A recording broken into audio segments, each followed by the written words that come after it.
Chers collègues, nous poursuivons aujourd'hui nos travaux consacrés à la réalisation du bilan du fonctionnement de l'intercommunalité depuis l'entrée en vigueur des lois dites MAPTAM et NOTRe, avec l'audition du ministre de l'Aménagement du Territoire et de la Décentralisation, M. François Rebsamen. Monsieur le ministre, nous vous remercions de vous être rendu disponible pour cette audition. Depuis votre prise de fonction, vous vous êtes résolument engagé en faveur de la simplification de l'action publique locale. En témoigne le lancement du recolor de la simplification en avril dernier. Concernant plus particulièrement les intercommunalités et la question de la répartition des compétences avec les communes, vous avez soutenu avec Françoise Gatel, ministre chargée de la ruralité, une proposition défendue de longue date par le Sénat. Je pense bien sûr à la suppression du transfert obligatoire des compétences eau et assainissement aux intercommunalités, aux communautés de communes plus particulièrement, qui permettra sans aucun doute de mieux faire respecter les principes de subsidiarité et de différenciation. Votre analyse de la situation est donc très attendue et permettra de nourrir la réflexion de notre mission d'information créée à l'initiative du groupe RDSE. Celle-ci n'a pas pour objectif, je le rappelle, de remettre en cause le principe de l'intercommunalité ni l'ensemble de l'architecture mise en place il y a maintenant 10 ans, mais d'identifier les freins et blocages de toute nature qui entravent le bon fonctionnement de certaines structures intercommunales. Il est important que vous puissiez nous indiquer quelle est votre vision globale du fait intercommunal, mais aussi de nous expliquer quels sont les points qui vous semblent poser problème ou susceptibles d'évoluer afin de répondre au sentiment d'impuissance exprimé par certains maires, comme nous avons pu le constater au cours de nos auditions. Avant de céder la parole à notre rapporteure, Madame Maryse Carrère, je précise que cette audition fait l'objet d'une diffusion en visioconférence et qu'elle sera disponible sur le site Internet du Sénat. Je vous cède la parole, Madame la rapporteure. Merci, Monsieur le Président, Monsieur le Ministre. Merci de nous consacrer un peu de votre temps précieux sur le sujet qui nous préoccupe aujourd'hui. Et merci à nos collègues aussi qui sont venus nombreux, qui ne manqueront pas, je pense, de vous poser toutes les questions qu'ils souhaitent. Monsieur le ministre, nous souhaitions avoir votre avis et savoir quel regard vous portez aujourd'hui sur l'intercommunalité, sur son fonctionnement et sur son évolution depuis notamment la fameuse loi NOTRe et le regard que vous portez aussi sur son degré de maturité. Je salue aussi, Madame la directrice générale que nous avons auditionnée l'autre jour et qui nous fait le plaisir de sa présence à nouveau aujourd'hui. Voilà, nous organiserons notre entretien sur plusieurs points. Le premier, c'est la carte intercommunale. Est-ce que vous pensez aujourd'hui que la carte intercommunale est adaptée ? Ces périmètres qui ont été chamboulés au fil du temps et qui se sont vite élargis, rapidement élargis, avec une base mathématique qui reste peut-être pas forcément adaptée aux réalités locales. Et qu'est-ce que vous avez aujourd'hui comme expertise sur le sujet ? Sur, bien sûr, les évolutions de cette carte intercommunale. Est-ce qu'aujourd'hui, vous avez des exemples sur des fusions, des scissions ou de nombreuses communes qui souhaiteraient se retirer de l'intercommunalité? Nous passerons ensuite sur la gouvernance intercommunale.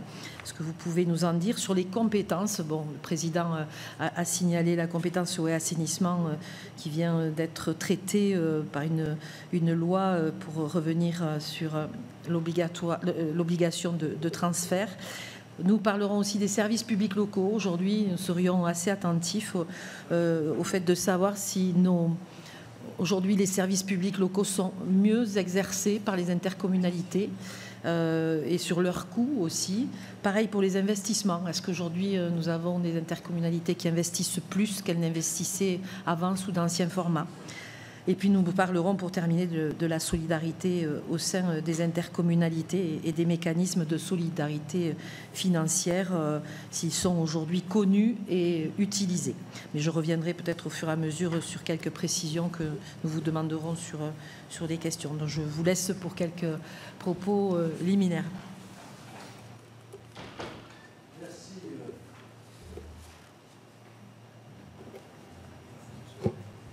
Merci Madame la rapporteure, merci Monsieur le Président, Mesdames, Messieurs les sénateurs. Merci d'avoir l'occasion de vous dire ce que je pense de la relation entre les maires et les intercos et sur l'évolution des intercommunalités elles-mêmes. Je suis un combattant historique de l'intercommunalité. J'ai participé comme commissaire du gouvernement, c'est pas grand-chose à un moment, auprès de Pierre Jox à la première loi ATR qui réorganisait ou essayait de réorganiser, on va être modeste, essayait de réorganiser la relation entre l'État, sa représentation territoriale et les collectivités locales. Et force est de constater à ce moment-là que ce qui apparaissait, qui n'était pas gagné, mais ce qui apparaissait comme une nécessité, c'était de considérer que la chance qu'a la France de compter 36 000 communes, 500 000 élus locaux, ne permettait pas d'avoir une garantie de développement plus harmonieux sur le territoire, puisque les formes de relations entre les communes posaient problème depuis Marcellin. Je ne veux pas remonter avant. Et donc, toujours les responsables nationaux, qu'ils soient de droite ou de gauche, se sont demandé comment faire pour faire coopérer entre elles les communes. Ce qu'elles faisaient quelquefois, des fois même très bien, et d'autres fois non. Ce qui pouvait entraîner dans la relation au département, qui avait un rôle différent de celui qu'il a aujourd'hui, la multiplication de contrats avec l'ensemble des communes du département. Et on disait souvent l'exemple dans les années 70-80 de la multiplication des salles des fêtes et des salles côte à côte qui ne correspondaient pas forcément à l'attente et aux besoins des communes. Et donc, la carte intercommunale s'est développée petit à petit, lentement au début. Elle a rencontré, je crois qu'on peut le dire, une forte opposition.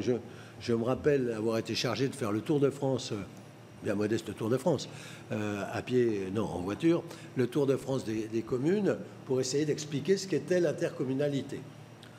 J'ai eu des réunions assez animées à l'époque avec des maires qui disaient vous allez nous retirer nos pouvoirs, etc., etc. Et en réalité, il a fallu, je crois, parce que les élus, ils fonctionnent un peu comme ça, excusez-moi de l'expression, je veux choquer personne, mais ils fonctionnent un peu avec la carotte et le bâton. Donc, la carotte, c'était Chevènement qui l'a apporté avec une prime au rassemblement, une prime en réalité à l'intercommunalité, qui a été le vrai bond en avant au début des années 2000, à la fin 99-2000, qui a été le vrai bond en avant de l'intercommunalité. Et puis ensuite, l'intercommunalité petit à petit a commencé à montrer de manière, j'allais dire, volontaire à ce moment-là, les relations entre les communes faisaient que notre carte communale ne suffisait plus à remplir les investissements nécessaires pour l'ensemble de la population. Et donc, les regroupements se sont faits sur la base plutôt de, j'allais dire, du volontariat pendant nombre d'années pour arriver à 2015-2016, c'est-à-dire à l'adoption des lois Notré et MAPTAM, mais surtout Notré en l'occurrence, qui organisait sur l'ensemble du territoire la nécessité d'avoir des rassemblements de communes. Tout autre rassemblement de communes, qu'on essaye d'ailleurs de refaire vivre en ce moment, à travers les communes nouvelles par exemple, comme on l'avait fait à l'époque avec les communes fusionnées, ont vraiment beaucoup de mal à émerger parce que, enfin c'est un avis personnel bien sûr, mais je suis là pour vous donner mon avis, hein. Fusionner deux communes, il faut vraiment, même quand deux maires s'entendent bien, même quand deux équipes s'entendent bien, il faut vraiment avoir la foi chevillée au corps, parce que souvent, derrière, moi je l'ai vécu personnellement, deux fois ça redéfusionne dans les 5 ans ou 6 ans qui viennent, avec les changements d'équipe, etc., etc. Donc, à partir de là, c'est fait de manière, alors non plus, si on est objectif, non plus totalement volontaire, mais de manière autoritaire, par la loi, le rassemblement automatique sur l'ensemble du territoire français. Y a-t-il eu à ce moment-là des endroits où ça s'est mieux passé que d'autres? Oui, sûrement, parce que la France est assez diverse pour permettre des choses. Et c'est là où, quand sont apparues les normes qui étaient imposées, à mon avis, elles ne prenaient pas assez en compte des réalités concrètes de terrain qui faisaient que, finalement, il y a beaucoup de maires qui s'entendent bien entre eux, qui étaient d'accord pour fusionner. On voit bien les bassins de vie, on voit bien comment ça s'organise. Mais ce qui faisait qu'à la fin, des fois, il restait des communes isolées à tel ou tel endroit qui, elles, n'avaient pas été sollicitées et qui ont été intégrées, de force, c'est un bien grand mot, mais volontairement, ou plutôt contre la volonté des élus, dans des ensembles intercommunaux qui existaient. Il y a eu de longs débats à travers les CDCI, mais ce n'est pas à vous que je vais apprendre tout ça. Il y a eu de longs débats pour savoir est-ce qu'il fallait 5 000, 10 000, 15 000 habitants pour le faire. À mon avis, le positif et le négatif est là. Le positif, c'est qu'aujourd'hui, on peut se féliciter pour ceux qui défendent vraiment ça, c'est-à-dire l'intercommunalité, que l'ensemble du territoire soit couvert par des intercos. Le négatif, c'est qu'il y a encore, à mon avis, à terme, des ajustements à effectuer qui sont de bon sens et qui sont de nature à simplifier la relation, etc. Parce que ce sont faits des fois, les élus sont comme ça, j'ai devant moi des grands élus, donc ça s'est fait comme ça des fois. Il y a eu des communautés, des com-com défensives contre d'autres com-com ou comme d'autres agglos, etc. Et finalement, ça, je le crois, un peu amplifié, à tort à mon avis, mais ça a amplifié, le constat il est là, une opposition un peu factice entre le monde urbain et le monde rural. Et puis, tout en sachant qu'il y a des départements où il n'y a pas des grandes métropoles, ni même des moyennes métropoles, et que donc on a des relations très différentes suivant un département où la métropole fait plus que la moitié de la population, et d'autres où la ville-centre, on va dire, l'agglo, elle fait un 5e ou un 6e de la population du département. Donc la diversité géographique et politique de notre pays, aujourd'hui, mériterait, sans remettre en cause l'intercommunalité, d'avoir une réflexion, c'est mon avis, un peu subtile sur quelles sont les améliorations qu'on pourrait apporter aux cartes qui existent actuellement. Voilà, sûrement... alors après, on va rentrer dans des détails un peu plus compliqués. La fiscalité propre ou pas, évidemment. Je crois qu'il doit y avoir, je dis ça à la louche, 1300 EPCI. 1254. 1254. Je savais ce chiffre. C'est pour ça que j'ai dit 1300. J'ai essayé de mémoire, mais j'étais pas loin. Plus, il y en a combien qui ne sont pas en fiscalité propre à Villiers? Beaucoup plus. Plus celles qui ne sont pas en fiscalité propre. Et puis après, il y a aussi les partages de compétences, les compétences que chacun veut, chaque interco veut se doter, dont veut se doter chaque interco, avec des chevauchements peut-être dans l'organisation territoriale. Tout a été encore bousculé par la réforme des régions, je le crois, qui constitue dans certains endroits des ensembles homogènes et dans d'autres des endroits peu homogènes, vous me permettrez cette phrase, peu homogènes, voire gigantesques dans d'autres endroits. Et donc, pour moi, ça a apporté beaucoup en termes de rationalisation des investissements, en termes de travail en commun, même dans les métropoles. Vous me permettrez de citer la métropole de Dijon, où on a des relations urbain-rurales qui sont d'excellente qualité et où des maires de très petites communes, la plus petite commune fait 160 habitants, la ville de Dijon fait 165 000. Vous pourrez proposer au maire de la commune de 165 habitants de quitter, et il dirait non. Hein. Et même, il va autour pour dire à ses collègues, c'est drôlement bien parce qu'on fait la conférence des maires, parce qu'on pratique, etc. Donc ça tient beaucoup quand même aux pratiques locales, sauf là où la main a été forcée, il faut dire, peut-être par certains préfets qui voulaient appliquer absolument. Donc ça enfin, à mon avis, ça dépendait pas mal.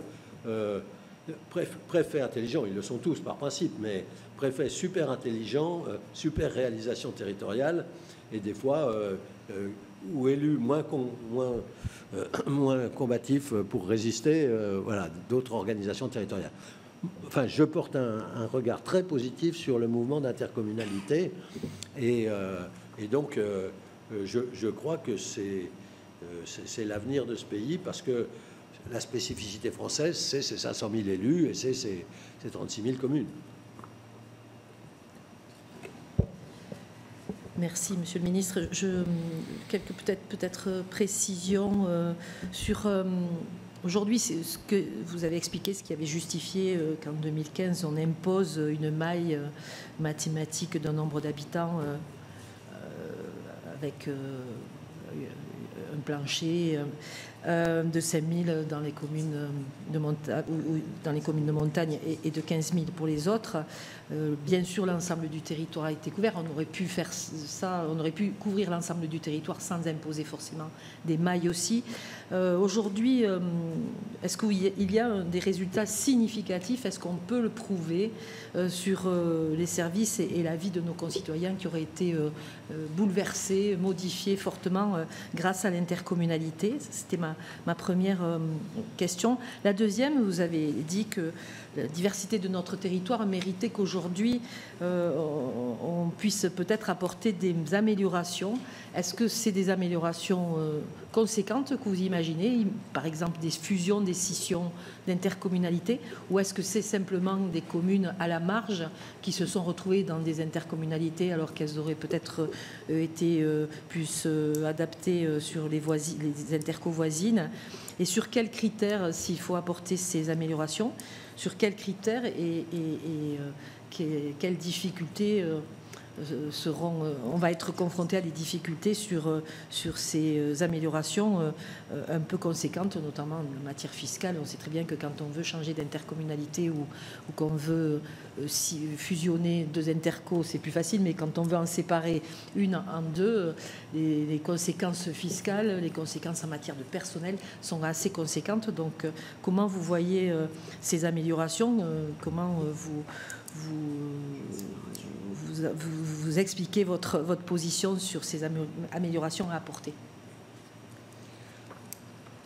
Alors, ce qu'on pourrait faire pour améliorer, c'est d'abord d'interroger l'ensemble des intercos aujourd'hui pour leur demander concrètement à elles, par une étude approfondie, ce qu'elles pensent qui est améliorable, on va dire. Souvent, je le crois, c'est, comment dire, la question du bassin de vie qui n'a pas été assez pris en compte par moment, vient percuter ensuite le fonctionnement là où il y a 2 ou 3 intercos, ou là où il y en a une seule, au contraire, liée au bassin de vie, c'est pas la même chose. Donc ça, c'est la première chose. La deuxième, ça tient quand même, qu'on le veuille ou pas, aux élus eux-mêmes. C'est-à-dire que le fonctionnement des intercos sont quelque peu différents. Et il y a une compétition, des fois, entre les élus qui veulent... voilà, c'est normal, c'est la démocratie. Après tout, même c'est souvent... C'est pas une question de parti politique, c'est aussi une question de personnes, de relations et tout. Donc, il y a des endroits où ça se passe très bien, et puis il y a des endroits où ça se passe moins bien. Mais je constate quand même, peut-être est-ce que parce que défusionner, c'est difficile, pour des raisons d'imbrication financière, bien sûr, mais je constate quand même qu'il y a eu très peu de mouvements dans l'autre sens.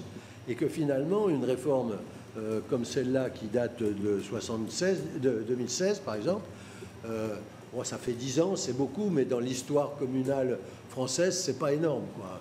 quand on voit, il a fallu 8 et 16, 24 ans depuis le lancement de l'idée des intercos, mais il a fallu que les départements se défendent pendant 30 ans pour exister.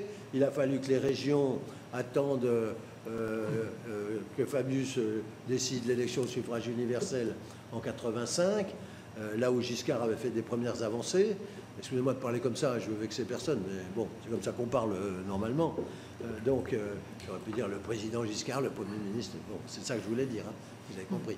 Donc, on voit bien que les régions elles-mêmes n'étaient pas stabilisées, pof, elles ont été déstabilisées, moi c'est ce que je crois, par cette grande réforme. Donc, maintenant, c'est comment on peut améliorer avec les élus eux-mêmes l'existant. Est-ce qu'on peut... C'est tellement différent d'un département à un autre, d'un territoire à un autre, que si on pouvait apporter un peu de différenciation supplémentaire dans chaque région, par exemple, prenons l'échelle régionale, dans chaque région, même s'il y a des très très grandes régions et des régions qui sont restées ce qu'elles étaient, comme la Bretagne, il n'empêche qu'on pourrait, à mon avis, essayer d'améliorer encore ou d'amplifier encore, ça dépend comment on voit les choses, la pertinence des relations financières entre les collectivités à l'intérieur même d'une interco. Donc ça, c'est possible. Ensuite, voir quelles sont les compétences, une analyse approfondie permettrait de voir quelles sont les compétences les mieux partagées en fonction de la taille des communes, quelles sont celles qui pourraient l'être et qui ne le sont pas aujourd'hui. Vous savez ça, vous êtes sénateur, sénatrice, vous savez ça aussi bien que moi. On voit très bien apparaître des nouveaux besoins qu'on n'imaginait pas il y a même une dizaine d'années. Le périscolaire a beaucoup avancé et les regroupements scolaires ont permis de sauver, je crois, dans beaucoup de territoires. Si je prends des exemples positifs, les regroupements de bâtiments scolaires, les RPI, je ne sais plus comment ça s'appelait, RPI. Regroupement pédagogique. Oui, les regroupements pédagogiques, oui, c'est ça, ont permis de garder pour beaucoup de territoires de petites comcom une école, un centre scolaire, etc., qu'elles n'auraient pas pu garder si elles n'avaient pas été dans une interco. Après apparaît le problème, est-ce qu'on prend la compétence de la petite enfance ou pas? Est-ce qu'on s'occupe des crèches ou pas? Mais en tout état de cause, cette mutualisation, je crois, elle permet, elle augmente l'habitude des élus à travailler ensemble. En ce sens, je pense que c'est bien, mais il pourrait y avoir des rencontres plus permanentes sous une forme à inventer entre les intercos d'un même département, par exemple, sans que les CDCI soient un lieu d'affrontement ou convoqués par le préfet à la demande de tel président de département ou pas. Donc, moi, je vois beaucoup de possibilités d'avancer. On peut mutualiser beaucoup de choses. La mutualisation, par exemple, va nous permettre, je pense, avec les décisions qu'on a prises, d'assurer que chaque commune dans notre pays aura une assurance. La mutualisation a permis d'avoir des avancées en la matière.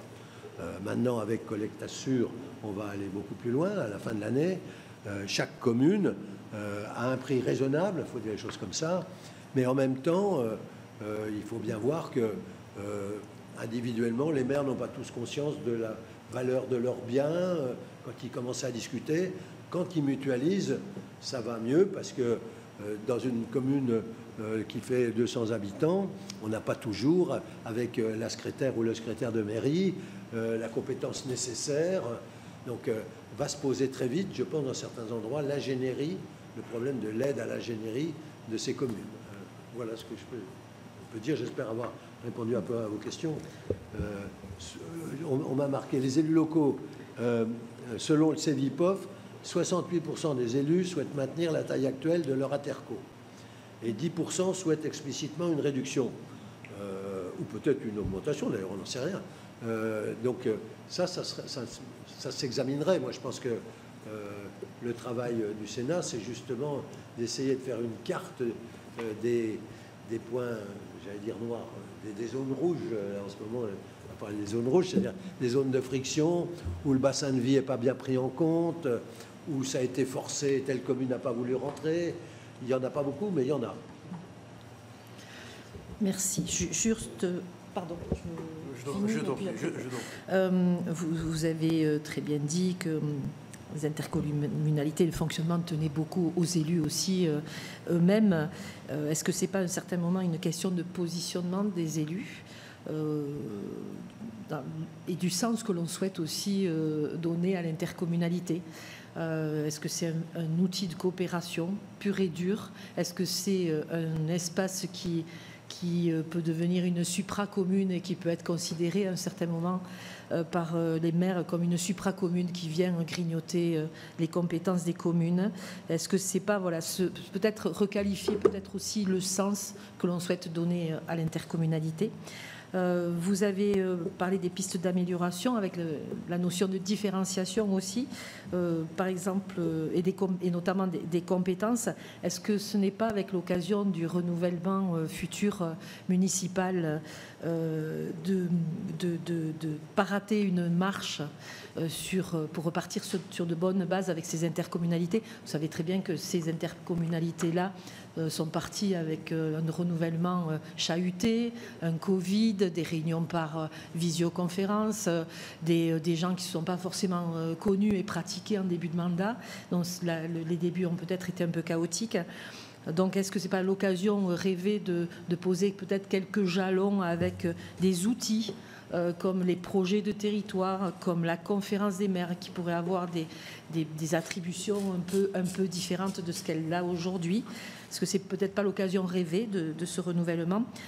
Sur la mutualisation, je voudrais avoir aussi votre avis sur les services communs. Est-ce que c'est pas aussi une occasion, les services communs, de redorer aussi l'image de la communauté de communes au service des communes, avec de la souplesse, avec un intérêt conséquent pour la commune d'adhérer à un service commun, et peut-être aussi parler de compétences à la carte sans venir profondément déstabiliser ce qui existe déjà et ce qui se fait bien, comme la compétence développement économique par exemple, mais avoir peut-être un peu de souplesse aussi sur les compétences, avec des compétences à la carte en fonction des territoires. Il y a beaucoup de questions. Non, mais je les partage pour l'essentiel. Moi, je pense qu'il faudrait qu'on arrive. Il ne s'agit pas d'édicter quoi que ce soit à des élus qui n'en voudraient pas, parce que ça ne marchera pas. Mais il faut qu'on arrive à donner les bons exemples de ce qui pourrait être promu sur un plus grand nombre d'intercommunalités. D'abord, là où il y a de la solidarité financière, les EPCI à fiscalité propre, pas forcément d'ailleurs que des grands EPCI, ça peut être des EPCI qui ont décidé d'eux-mêmes. Il y a forcément, en début de mandat, et ça vaudrait le coup pour tout le monde d'ailleurs de le faire, la nécessité, mais je ne veux pas imposer des choses, et en même temps je dis il faut laisser les élus libres de choisir, mais on pourrait donner des éléments de méthode ou de choix sur la nécessité d'avoir une sorte de pacte de gouvernance entre l'ensemble des élus au sein de l'Interco. Et le premier travail serait d'élaborer ensemble, mais on ne peut pas leur imposer, on peut leur conseiller. Il ne s'agit pas d'imposer quoi que ce soit, surtout moi, sûrement pas, quoi que ce soit aux élus, mais leur conseiller un vadémécum des bonnes pratiques. Commencez par élaborer un projet, faites un pacte de gouvernance, regardez les difficultés financières de certaines communes. Il n'y a pas un EPCI où tout le monde est pareil. Essayez de mutualiser au maximum dans le cadre de certains services publics. Par exemple, maintenant, commencent à se poser les questions des restaurants scolaires. Est-ce qu'on peut avoir un restaurant scolaire pour un seul EPCI? À quelle taille? Comment? Toutes ces questions, elles sont finalement à la main des élus. Et donc, le fait de définir ce qu'on appelle un intérêt communautaire, c'est aussi une bonne pratique. Un projet, un intérêt communautaire, un pacte de gouvernance, acter que tous les 15 jours ou tous les mois, il y a une réunion des maires qui décide des orientations. Je pense que c'est important. Après, à chacun de l'expliquer. Mais finalement, il y en a plein qui le font très bien. Donc je donne des conseils de choses que je ne devrais pas me permettre. Parce qu'il y a plein de PCI qui fonctionnent comme cela. Après, ce qu'il faut voir, c'est ce que vous avez dit sur l'eau qui m'y fait penser. L'eau, c'est quand même un problème. Je pense qu'il y avait de la symbolique à rendre aux communes, je dis bien à rendre aux communes, la compétence eau. J'ai vu ce qui se passait quand je réponds mal ici au Sénat sur ce sujet. Mais vous ne pourrez pas sortir de la logique du bassin pour l'eau. Vous ne pourrez pas avoir... chaque EPCI ne peut pas traiter soi-même sa portion de territoire pour l'eau. Il ne peut pas y avoir plusieurs politiques sur le même cours d'eau, etc. Donc c'est normal à ce moment-là d'avoir des regroupements. Ce n'est pas forcément des agences de l'eau, ça à part, mais des regroupements qui permettent d'échanger avec des techniciens, spécialistes. Voilà. Il en va de même pour les déchets. Personne ne peut penser qu'on peut traiter les déchets à l'échelle d'un EPCI. Fût-ce un grand EPCI d'ailleurs. Voilà, il faut mutualiser, il faut avancer, etc. Et là, bon, les solutions, elles sont multiples, elles existent. Il y a des EPCI où on enfouit, mais à un moment, on ne peut plus enfouir. Alors, on fait comment? On rouvre un centre d'enfouissement technique. Comment on fait? Il y en a qui incinèrent les ordures. L'usine d'incinération tombe en panne. Je pourrais en citer beaucoup. Et donc, ils se tournent vers d'autres EPCI pour leur dire: est-ce que vous pouvez nous prendre momentanément nos déchets pour les traiter? Donc il y a aussi la nécessité de dépasser presque des fois l'échelle de l'EPCI pour aller vers une réflexion plus de territoire, alors que ça peut se faire au niveau du département ou de la région. Après, on change d'échelle, quoi, mais ça existe aussi. Les compétences, je crois en avoir parlé. Bon, oui, le recours à l'intérêt communautaire, oui, je l'ai dit, oui, ou les compétences à la carte, c'est vrai que ça existe aussi. Là, je fais le tour de tout ce qu'on m'écrit d'intelligent. C'est vrai que la loi 3DS a permis des avancées, assurément. Personne ne le nie. Est-ce qu'on peut aller plus loin? C'est une question qui sera posée aux législateurs que vous êtes. Je crains que, je me permets de dire ça comme ça, j'espère que personne ne nous écoute, je crains qu'avant l'élection présidentielle prochaine, on ne fasse pas grand-chose. Les échéances électorales qui viennent font que ce sont des échéances majeures pour la vie de notre République. Je parle bien sûr des municipales et des sénatoriales ensuite. Ensuite, on est déjà dans l'élection présidentielle. On y est déjà, même peut-être un peu trop. Ça, c'est une note d'humour. Donc, je ne crois pas à nouveau à un grand soir avant un débat national sur comment on change les compétences, tout ça. Oui, mais ça doit être l'objet d'un grand débat. Je le crois. Oui, monsieur, question suivante de monsieur David Marguerite.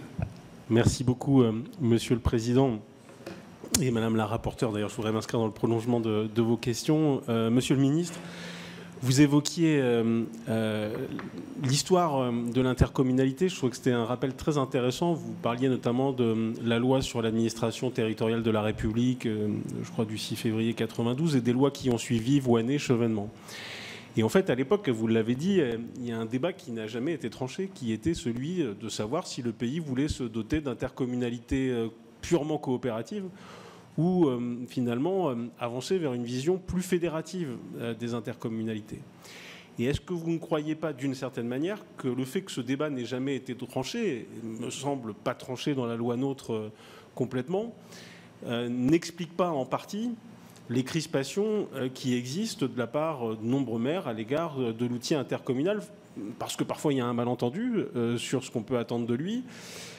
Parfois, la loi NOTRe, et vous l'avez dit, a pu apparaître brutale dans la fixation périmètres qui n'étaient pas consentis sur un certain nombre de territoires, même un nombre important de territoires de notre pays, et que peut-être le fait de ne pas trancher ce débat nous entraîne à parler d'adaptation un peu cosmétique parfois, mais qui ne tranche pas la question. On va rentrer dans un processus d'élection municipale et communautaire, et une fois de plus, le programme communautaire ne pourra pas vraiment être discuté malgré le système de fléchage dans les communes, faute de pouvoir le discuter préalablement quand il y a de nombreuses communes en particulier dans le cadre d'un projet communautaire. Donc après il y a le pacte de gouvernance, il y a le projet communautaire avec le plan pluriannuel d'investissement que l'on met en place, mais finalement il y a une transparence assez faible vis-à-vis de l'électeur qui va être appelé à trancher en mars prochain des questions municipales, mais peut-être d'abord des questions communautaires, puisque la plupart des compétences, des propositions qui seront faites par les candidats dans le cadre des élections municipales dépendent finalement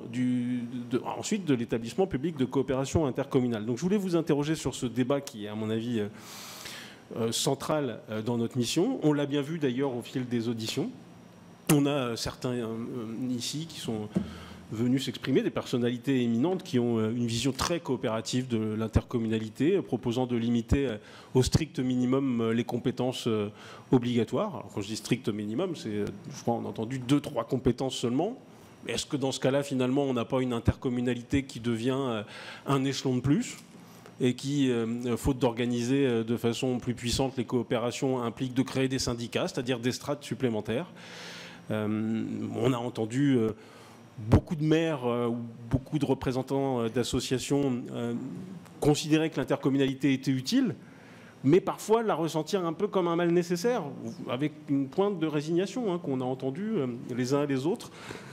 Et je crois toujours que c'est lié au débat. Alors, au débat dont je viens de parler. Alors, dans cette perspective-là, il y a plusieurs solutions un peu techniques dont vous avez parlé, dont Mme la rapporteure a parlé tout à l'heure, pour réguler les rapports entre les communes et l'intercommunalité. Alors, vous avez cité les services communs, moi je crois beaucoup, au pôle de proximité, la conférence des maires, vous avez évoqué des solutions, notamment pour la rendre un peu plus impérative dans les décisions qu'elle pourrait prendre pour contraindre à des délibérations communautaires nouvelles, en tout cas revoir la copie du conseil communautaire. Vous avez évoqué les communes nouvelles qui peuvent être un outil de régulation, même si moi j'ai des doutes sur, en tout cas donc, quand il y a des grandes intercommunalités entre l'intercommunalité et la commune, mais est-ce que vous ne croyez pas que le frein, dans ce cas-là, c'est la question de la représentation de la commune nouvelle dans l'intercommunalité?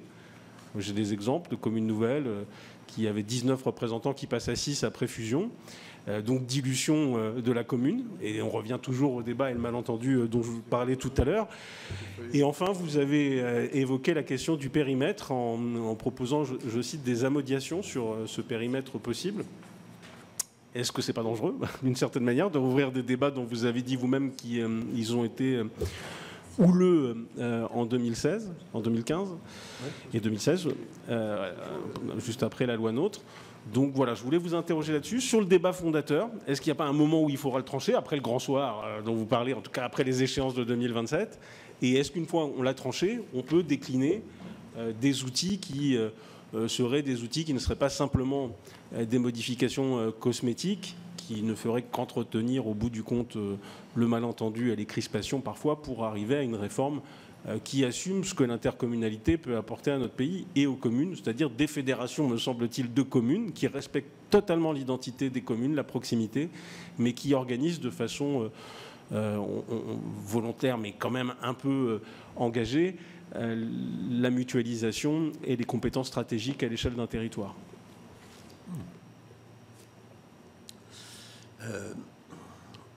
Moi, je crains des modifications qui feraient exploser l'intercommunalité dans notre pays. C'est pour ça que je pense qu'il vaut mieux essayer d'avancer encore en renforçant avec le raccord, bien sûr, les compétences, la gouvernance, etc. Parce que comment ils résistent pour le moment, ceux qui ne veulent pas vraiment? Il y en a quelques-uns. Ils ne sont pas énormes, on va dire quand même. Je regardais les chiffres. Des contestations, à peu près, c'est 9 à 10%. C'est pas rien, mais ça veut quand même dire qu'il y a quand même à peu près 90% où ça fonctionne bien. Ça, c'est la vérité. Donc, ce n'est pas pour autant qu'il faut négliger les 10% qui ne fonctionnent pas. Sur l'ensemble du territoire, ça représente beaucoup de choses. Mais il y a beaucoup de coopérations dont on ne parle pas et qui existent. Je regardais les chiffres. Les syndicats intercommunaux à vocation unique, il y en a encore 4300. Les syndicats intercommunaux à vocation multiple, il y en a encore 1200. Ça diminue très lentement. Ça prouve que ça compense en même temps, je crois que ça compense en même temps des formes plus fines de coopération qui existaient ou qui préexistaient même avant les communautés de communes et autres formes d'intercommunalité. Les syndicats mixtes, on passe de 2800 il y a 5 ans à 2600 aujourd'hui. Par contre, il y a des choses qui se surajoutent, qui des fois complexifient les choses, qui ne rendent pas la vie plus facile. Les PETR, par exemple, moi, à titre personnel, je m'interroge sur la nécessité de faire coexister un échelon supplémentaire qui vient, je dis bien, je m'interroge sur la nécessité, je ne veux pas faire disparaître les PETR, je vais en avoir... Il y a 122 PETR aujourd'hui, mais souvent, c'est un élément de complexification dans la relation politique avec les EPCI. Enjeu de combat politique entre élus, des fois de même couleur politique, je le redis, parce que c'est des combats comme ça, c'est ce qui se passe. Et donc, c'est sûrement sur ces points-là qu'on pourrait avancer en renforçant encore, s'ils le veulent, la coopération intercommunale à l'intérieur. Mais... Sorte, c'est une belle idée. La fédération, ce que vous proposez, une fédération de communes, j'allais dire, c'est l'Interco, la fédération de communes. Voilà, donc améliorons déjà ce fonctionnement. Regardons, moi je suis vraiment très preneur d'une vraie réflexion sur l'ensemble du territoire, où on pourrait regarder, la France, il y a 100 départements, je simplifie. On prend les 100 départements et on regarde point par point, là où on peut améliorer les choses, là où les élus eux-mêmes peuvent améliorer. Après, on leur propose, ils font ou ils font pas. Moi, je ne suis pas pour forcer le trait aujourd'hui, à obliger, etc. On l'a fait il y a 10 ans. Même ceux qui voulaient revenir dessus, ils savent très bien qu'on ne pourra pas revenir dessus. Parce que ils veulent plus encore des grands mécanos. Je crois que les élus, ils ont donné pas mal dans les grands mécanos. Ils se débrouillent très bien entre eux. D'ailleurs, des fois, c'est pas la peine de leur imposer de nouvelles choses. Mais en regardant bien, on pourrait sûrement leur fournir des éléments qui leur permettraient d'évoluer plus facilement. Voilà ce que je pense. Une question, Monsieur Pernaut. Bien, Monsieur le Président, Madame la rapporteuse, merci d'avoir mis face à nous notre ministre, qui a une caractéristique, c'est qu'il a l'expertise du domaine qu'il gère, ce qui est assez rare quand même, mais bon, donc félicitations. C'est mieux. Votre passé a fait de vous un expert des collectivités locales, territoriales, donc on est très heureux de vous avoir pour justement débattre de ce sujet de l'intercommunalité. Moi, je partage avec vous un certain nombre d'idées que vous avez déjà mises en avant, comme le fait que pour moi l'intercommunalité c'est un bien nécessaire. C'est-à-dire que moi j'ai été à la tête d'une communauté de communes de 16 500 personnes. Si on n'avait pas l'intercommunalité, il y a des équipements structurants qui n'auraient jamais été possibles de faire partager avec nos administrés. Donc c'est pour ça que je suis particulièrement heureux que cette évolution ait pu naître dans notre pays et que puisse fédérer des forces communales pour justement mettre en place cette collaboration intercommunale. Alors, c'est vrai aussi que dans certaines parties de nos territoires, il y a des communautés de communes qui ne sont pas, comment dirais-je, peut-être à la taille où elles devraient être. Et qu'à ce titre-là, elles génèrent sur les territoires où elles sont, parce que bien des déficiences qui l'ensemble des autres. Je prends le département du Jura. Pour être très clair. Vous avez le Haut-Jura qui est un peu en perdition. Aujourd'hui, la ville de Bourg souffre énormément. Et à côté de ça, il y a 4 communautés de communes qui constituent, on va dire, le Haut-Jura. On pourrait avoir une efficacité d'une toute autre nature si ces 4 communautés de communes étaient réunies. Mais elles n'ont pas, elles n'ont pas été victimes de la loi NOTRe, puisqu'elles avaient des droits à exception liés à leur statut de montagne, enfin bon, bref. Donc, on se trouve aujourd'hui avec cette partie du territoire morcelée, mais dont tout le monde sait que si il y avait union de ces territoires, on pourrait justement envisager un redressement significatif. Et c'est pour ça que je pense qu'il faut laisser, parce que c'est l'autre idée que je partage avec vous, Monsieur le Ministre, faut laisser cette idée de liberté. Mais la liberté, elle peut s'organiser ensemble, dans la discussion. Et les CDCI, par exemple, on pourrait imaginer une réorientation où justement, eh bien, ceux qui ont du mal à se mettre d'accord pour constituer un nouvel ensemble pourraient bénéficier de l'expertise, de l'expérience des autres qui ont connu ça de manière un peu forcée lors de la loi NOTRe, mais qui ont réussi finalement, et de sorte que l'on puisse avoir une nouvelle dynamique qui se crée et que l'on puisse corriger un certain nombre de soucis. On a eu une audition assez remarquable dans le sud-ouest, où il y avait 2 communautés de communes qui avaient été fusionnées et personne ne s'entendait.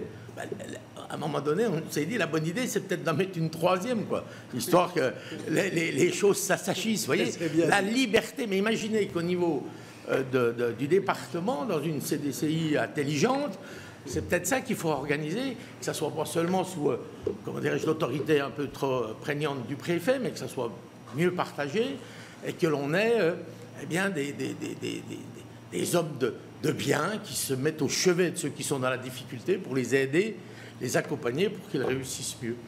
Et je crois qu'il faut qu'on reste sur ce principe de grande liberté avec une analyse très locale. Et je partage l'idée aussi de faire un travail au niveau des 100 départements pour que toutes les choses s'atténuent. Et je crois que là, on aurait mis un outil qui puisse être pertinent. Il faudrait, si vous le permettez, je complète ce que vient de dire Président Pernaut, il faudrait quand même qu'on ait en face une organisation territoriale, là pour le coup, de la République déconcentrée, qui fasse que l'interlocuteur préfet de département soit celui qui soit l'interlocuteur unique et non pas celui qui ne sait pas ce qui va se passer dans l'éducation nationale en termes de fermeture de classe, ne sait pas ce qui va se passer dans le domaine de la culture, j'essaie de vexer personne, ou encore dans le domaine de la santé, où des préfets de département peuvent apprendre la fermeture d'un hôpital ou d'une clinique sans même en avoir été prévenu. Donc, quand même, il faut qu'on renforce de l'autre côté, parce que si on veut aller dans ce sens-là d'une meilleure gestion locale, il faut que les collectivités locales, les élus, aient en face d'eux un interlocuteur compétent en tout, je veux dire, et pas uniquement d'autres interlocuteurs qui distribuent des fois d'ailleurs des crédits de l'État sans dire que c'est des crédits de l'État. Il paraît que ça existe chez certains opérateurs. Je ne dirais rien. Et ça, c'est des propos d'expérience.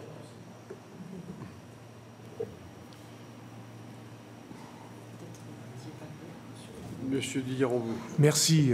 Même si je suis arrivé en retard, et je m'en excuse, donc peut-être que je vais reprendre des thèmes qui ont été abordés, mais je profite de la présence du ministre quand même pour dire un peu ce que je pense. Lorsque cette mission a été constituée, j'ai dit que ici, vous aviez un fervent partisan de l'intercommunalité.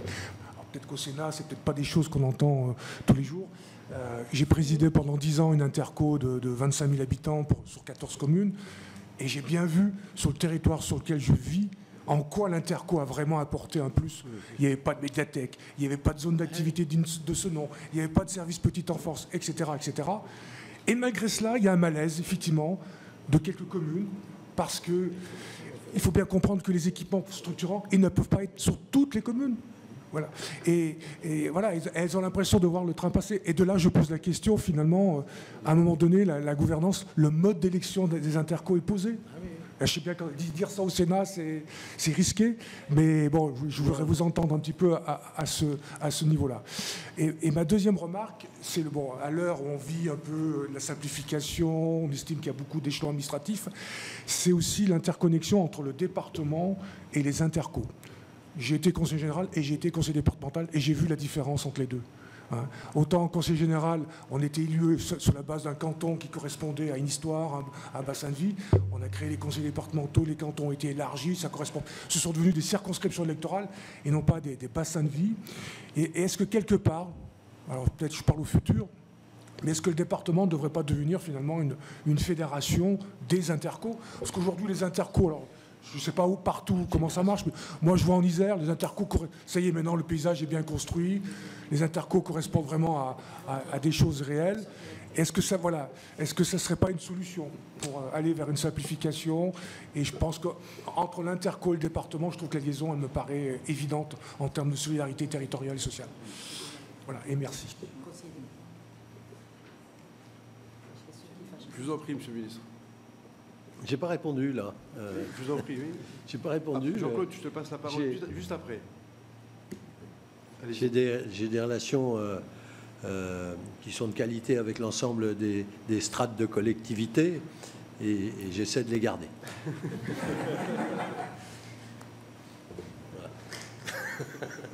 Mais c'est une piste intéressante. Pourquoi pas? Un jour. Jean-Claude. C'est le débat qui existe quand on parle du conseiller territorial ou pas. C'est pour ça que tout ça renvoie, c'est pour ça que je dis ça, à l'élection présidentielle quand même quelque part. Aujourd'hui, on n'aura pas le temps ni de faire une fédération d'interco, ni de faire le conseiller territorial, parce qu'il y a une succession d'élections et que ça ne se fait pas comme ça. C'est un engagement de la nation, je pense à un moment, c'est un choix de la nation même, j'allais dire. Par contre, il aurait pu y avoir un référendum pour choisir tout ça, ça c'est un autre sujet. Ça aurait peut-être permis... Merci, je suis arrivé en retard et je vous prie de m'excuser aussi, donc je n'ai pas pris au début, mais je vais vous faire part de mes inquiétudes.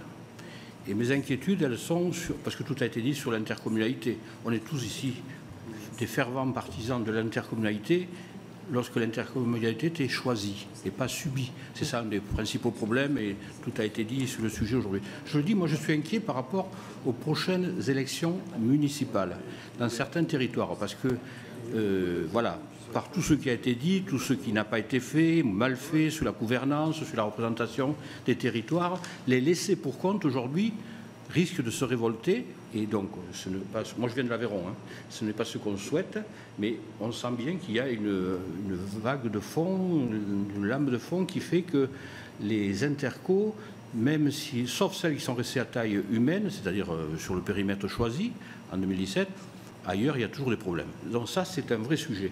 Et vous avez raison, puisque vous avez cité le conseiller territorial, moi je suis un fervent partisan du conseiller territorial, parce que j'ai toujours pensé qu'un élu devait représenter son territoire, homme ou femme, ou homme et femme, mais représenter son territoire. Donc là-dessus c'est une évolution importante qu'il faut donner, parce qu'aujourd'hui les compétences qui ont été transférées de façon obligatoire aux communautés de communes, notamment la compétence économie, fait que les départements, ce que propose mon collègue de gauche, aujourd'hui la compétence économie, c'est les régions, c'est pas les départements. Donc il faut accepter, et je suis aussi conseiller départemental, il faut accepter aussi le sujet. Moi, je pense que si on veut revenir à des choses qui soient partagées, il faut que les citoyens, on revienne vers de la proximité. Donc, ce que vous avez dit sur le rôle de préfet, on partage tout à fait, 100%, l'idée que le préfet de département reprenne un certain nombre de pouvoirs. Il faut voir lesquels, dans quel cadre, etc. Mais ça me paraît de bon sens pour gérer au plus près du terrain. Et alors, j'en reviens pour terminer, excusez-moi, je m'en écarte, mais quand je vois qu'aujourd'hui, on veut proposer pour les députés qui sont pour ce qui nous concerne, on considère qu'ils sont souvent hors sol, les députés. Et donc, quand je vois qu'aujourd'hui, on veut, par exemple, proposer la proportionnelle, je suis inquiet. Puisque là, c'est la fin des élus de terrain. C'est le début de personnes sûrement très respectables, mais définies par des partis politiques. Et donc là, je pense qu'il y a, dans la cohésion de notre société, alors moi je parle pour le territoire rural, mais je pense qu'il y a un vrai sujet à traiter. Et donc cette mission vient à point nommé pour corriger, il ne s'agit pas d'inverser, mais de corriger ce qui n'a pas été bien fait au départ. Et tout a été dit, ce qu'ont dit mes collègues sur la gouvernance, la représentation, les compétences transférées obligatoirement, en fait tout a été dit, mais c'est important de vous entendre là-dessus sur la façon dont vous voyez comment les choses peuvent évoluer d'ici les élections municipales. Il ne nous reste pas beaucoup de temps pour d'ici les élections municipales et je ne suis pas sûr que ce soit moi encore avec lequel vous discutiez. Donc voilà. c'est difficile d'avoir une vision, même à 8 mois, quand on n'a pas une vision de plus de 3 mois. Donc je dis les choses comme ça. C'est quand même la vérité. Ça n'empêche pas de faire son travail, ce que j'essaie de faire le mieux possible, de faire avancer des choses. Le statut de l'élu va être repris, enfin amélioré. Mais il n'empêche que le budget sera quand même un moment assez... même si je compte beaucoup sur le Sénat pour les collectivités locales, pas pour moi, pour les collectivités locales. Je n'ai pas la même vision que vous. Je vous dis les choses tout à fait sincèrement et clairement. Je n'ai pas la même vision que vous. Je pense que le conseiller territorial, c'est tout à la fois la fin de l'interco et la fin des départements. Parce que ça va... On ne peut pas être en même temps conseiller départemental et conseiller régional. D'abord, il y a des règles dans ce pays maintenant, c'est la parité. Il faudra me dire comment on fait respecter la parité. Chose à laquelle je me suis attelé, vous pouvez m'en vouloir, mais la réforme des cantons, c'est moi qui l'avais suggéré, parce que c'était le seul moyen que j'avais trouvé pour faire la parité. Ce qui est vrai quand même, c'est que dans certains départements où il y avait très peu de femmes élues, on s'est retrouvé à parité. Et on a agrandi la taille des cantons, je sais ce que ça a donné comme problème, je ne le méconnais pas, mais ça a permis de faire élire des femmes qui n'auraient pas accédé autrement, je crois, ou alors très lentement, au fait d'être conseiller général, et puis aussi maintenant au Sénat, tant mieux d'ailleurs. Donc, conseiller territorial, moi j'y crois pas. J'y crois pas sincèrement, j'y crois pas. Je suis plus proche d'une fédération des intercos que du conseiller territorial. En plus, le conseiller territorial, c'est demain, c'est sûr, c'est le premier combat, parce qu'il y aura combien de conseillers territoriaux dans une circonscription? Deux conseillers territoriaux sur une circonscription, ou 3. Donc, c'est sûr que les conseillers territoriaux n'auront qu'un but, c'est d'être députés. Excusez-moi, c'est la vie... enfin, vous savez ça aussi bien que moi. Donc, ça va être la pagaille un peu partout. La seule chose qui serait bien, c'est qu'ils auraient au moins une connaissance du terrain. Ça, c'est vrai. Je vous rejoins là-dessus. Je me suis assez battu contre la limitation du cumul pour pouvoir le dire ici dans cette maison. Donc, voilà. Après, la proportionnelle ou pas, c'est des beaux débats, ça mérite d'en discuter. Moi, je pense que le meilleur scrutin électoral, c'est le scrutin à l'allemande.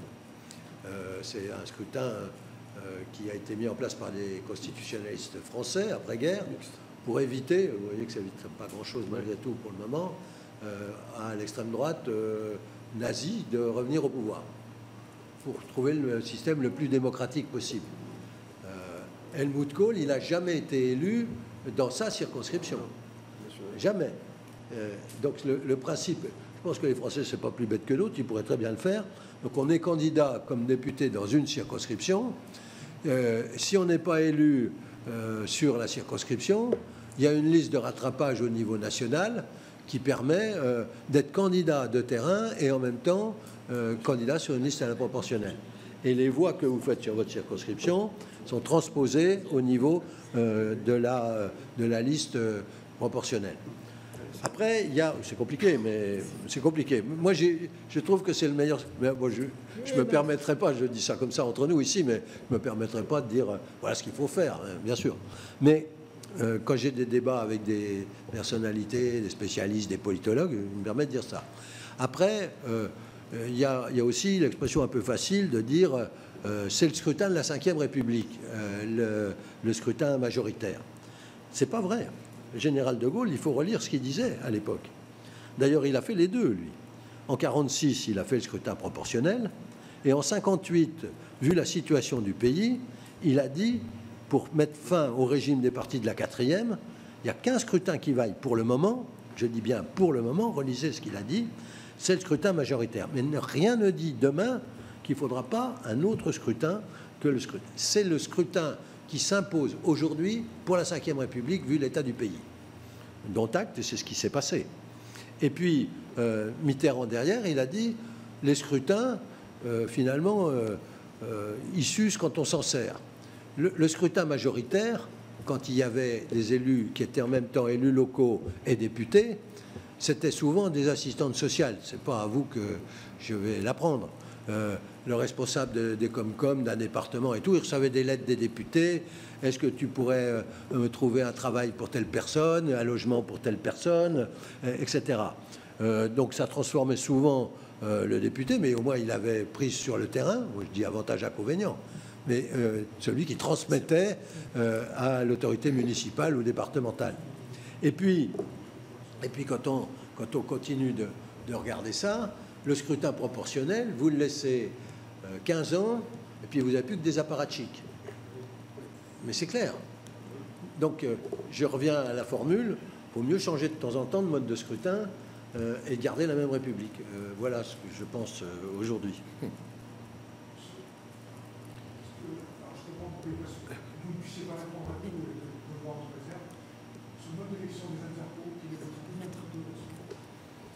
Oui, non, là,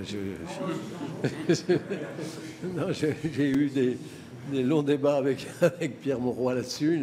Non, c'est bien comme c'est, là, je dis. Voilà, il faut améliorer la relation entre les élus, c'est ce que je crois qui est mieux. Mais je crois à la fédération des intercos, quelque part. Monsieur, oui, bien sûr. quelqu'un voulait intervenir? Non. Vous avez souligné dans vos propos liminaires que des ajustements pouvaient être nécessaires à la carte.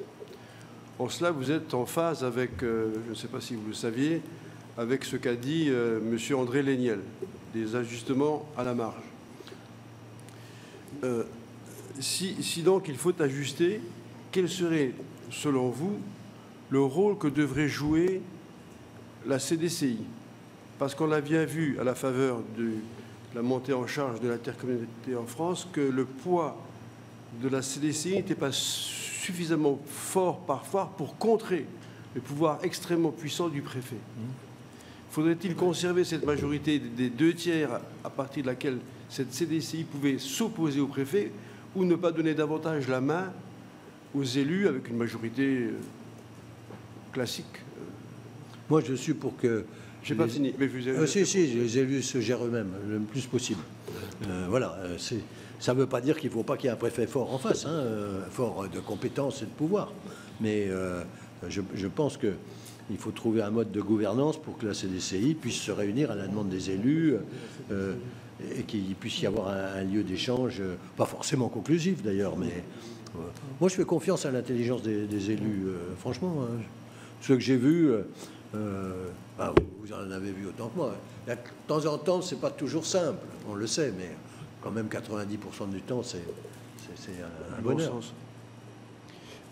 D'autre part, j'ai observé, en tout cas, c'est le cas dans mon département, la Moselle, où il y a des différences assez nettes de richesse entre les intercos. C'est vrai. Que les intercos riches sont très convoités. Et que les communes qui sont en continuité territoriale avec les voisines sont parfois intéressées de quitter leur périmètre pour rejoindre celui d'un périmètre plus à l'aise. Dans ces conditions, est-ce que vous ne seriez pas favorable parce qu'on renforce encore la réduction des écarts de richesse à travers des dotations avec une péréquation plus forte? Autre question, parce que je ne parle pas beaucoup, donc quand j'ai la parole, je regarde. On a observé à l'occasion de nombre d'auditions qu'un certain nombre de maires, c'est vrai, Didier Robot part, c'est dommage. Je t'en prie. Ah, préfet, si c'est le préfet.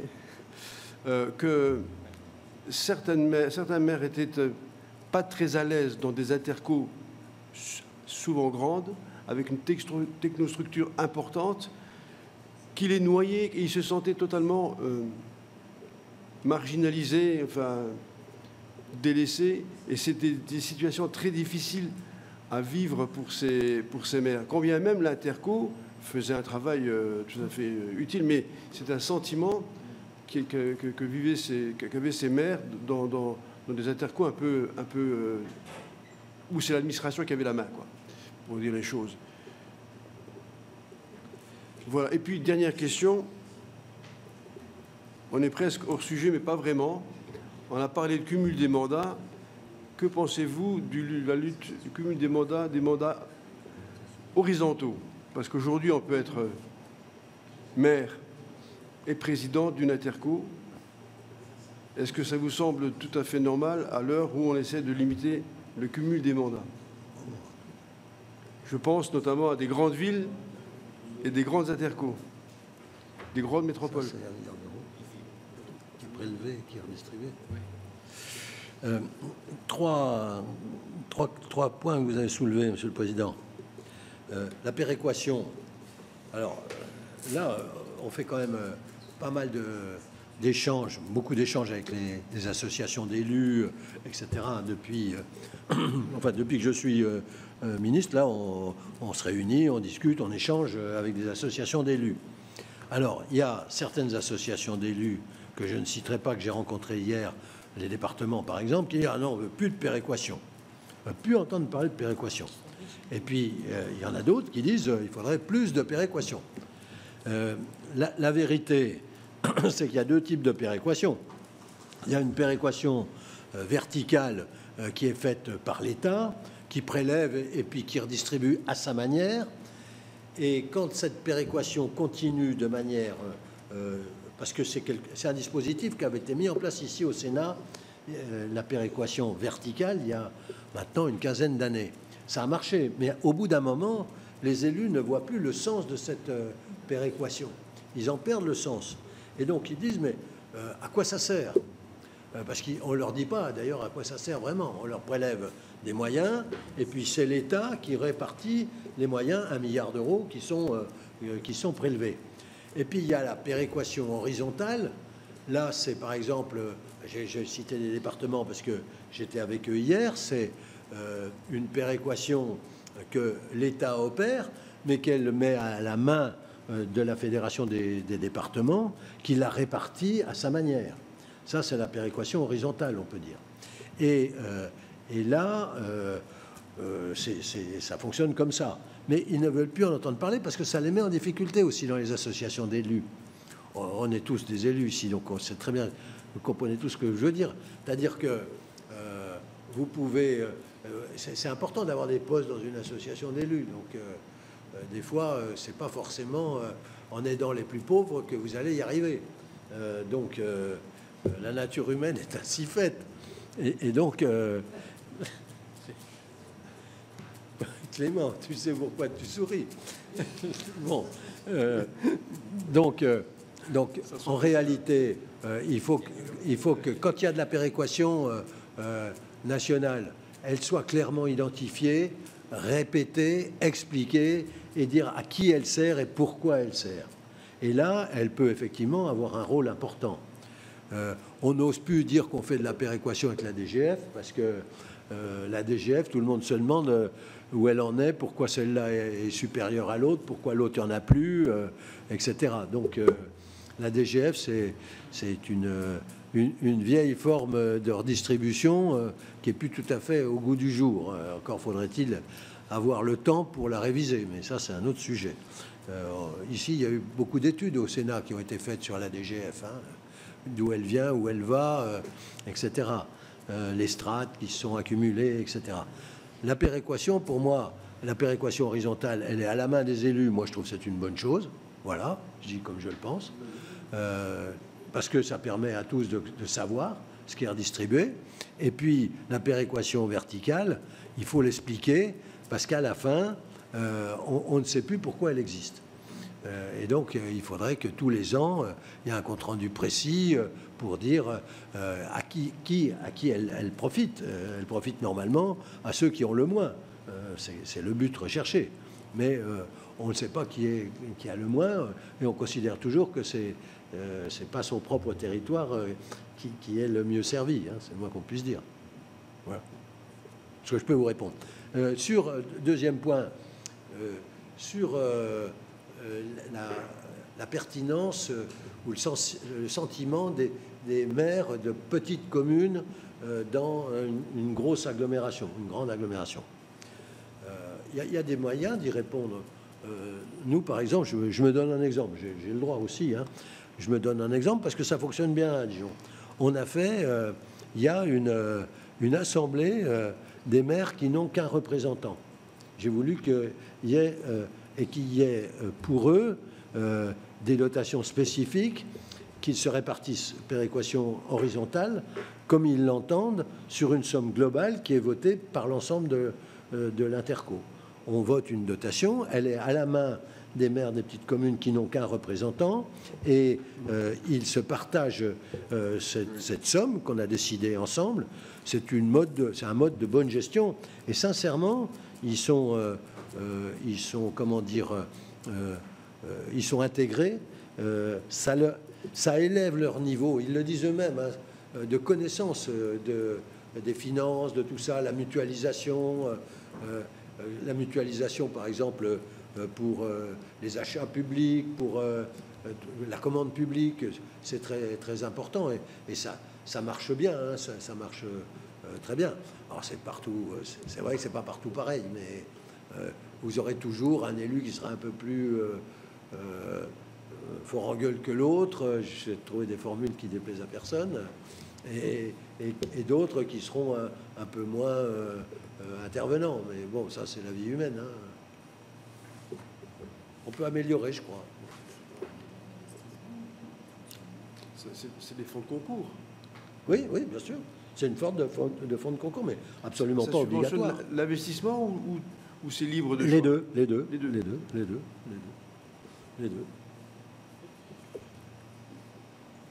Y a-t-il d'autres questions? Je reviens sur les outils qui sont aujourd'hui à disposition des élus, qui sont peut-être aussi parfois méconnus, ou qui ne fonctionnent pas peut-être la meilleure des façons, comme la conférence des maires, où on a entendu que sur certaines intercos, c'était plutôt quelque chose, un passage obligé pour le président de l'interco de présenter certains dossiers, et d'autres intercos où ça fonctionnait réellement avec un véritable espace de discussion et de dialogue. Vous avez parlé du pacte de gouvernance, vous avez parlé du projet de territoire. Est-ce que vous pensez qu'il soit important de rigidifier à nouveau ces outils pour les faire connaître et pour peut-être les imposer ou pas? Voilà, ou comment peut-on tout au moins les rendre plus efficients et que les maires s'en saisissent peut-être mieux et plus dans les intercommunalités? Oui, moi je suis contre, je le dis comme ça, contre tout ce qui est obligatoire pour les élus maintenant. Parce que je pense qu'une fois qu'on aura rigidifié, je crois que c'est la formule qu'il faut employer, cela, ça deviendra une obligation, ça pèsera et on aboutira à des documents qui sont finalement sans grande portée. Alors que quand c'est pas obligatoire, que ça résulte d'un débat entre élus, ça permet d'enrichir, d'avancer. Bah, tout le monde n'est pas content forcément, mais il y a un débat, etc. Si c'est obligatoire, bon, il y aura plus. C'est quand même le principe démocratique, c'est quand même qu'il y ait des débats, pas forcément un vote à la sortie, mais qui permettent d'élever, d'enrichir le niveau. Le vice-président chargé des finances de Dijon Métropole, c'est le maire de la commune d'Ouge. Ouge, c'est une commune qui fait 1200 habitants. Quand j'ai dit qu'on allait en faire le vice-président chargé des finances de la métropole, il y a quelques maires qui ont trouvé ça assez saugrenu, je vais dire, qui disaient, mais d'un air de dire, est-ce que le maire d'une commune de 1600 habitants peut assurer les finances de la métropole? Les 480 millions d'euros, c'est un beau budget, etc. Finalement, au bout d'un moment, après passer le scepticisme d'entrée, tout le monde est très content et ça permet à tout le monde de voir qu'il peut, quelle que soit la taille de sa commune, accéder. Voilà, après, c'est pas parce qu'on est maire d'une commune de 1000 habitants ou de 800 habitants qu'on est moins intelligent ou moins compétent que quelqu'un qui est maire d'une commune de 40 000 ou 50 000 habitants. Donc c'est aussi des exemples à donner de temps en temps pour montrer que, certes, il y a encore des corrections à apporter, on l'a dit les uns les autres, mais il y a quand même beaucoup de choses qui marchent bien. On en a besoin de se dire qu'il y a des choses qui marchent bien dans ce pays, quand même. Merci, monsieur. Et c'est vrai aussi que lorsqu'on ne rend pas les choses systématiquement obligatoires, on est plus dans le discours de la simplification que lorsque tel n'est pas le cas. Il faut que la simplification, ce soit une préoccupation de tous les instants, pas seulement lorsqu'on se rencontre pour parler de simplification. Et ça touche tellement de sujets. Si plus personne n'a de questions à poser, je vous propose d'en arrêter là. Je vous remercie. Je remercie vos équipes. Oui, je remercie mes collègues et je vous souhaite une bonne fin de journée. Merci. Au frais, si c'est possible. Je vais être à l'Assemblée pour une motion de censure, donc j'espère qu'il y a de la clim parce que ça peut être chaud. Il va y avoir un chauffage naturel. Oui.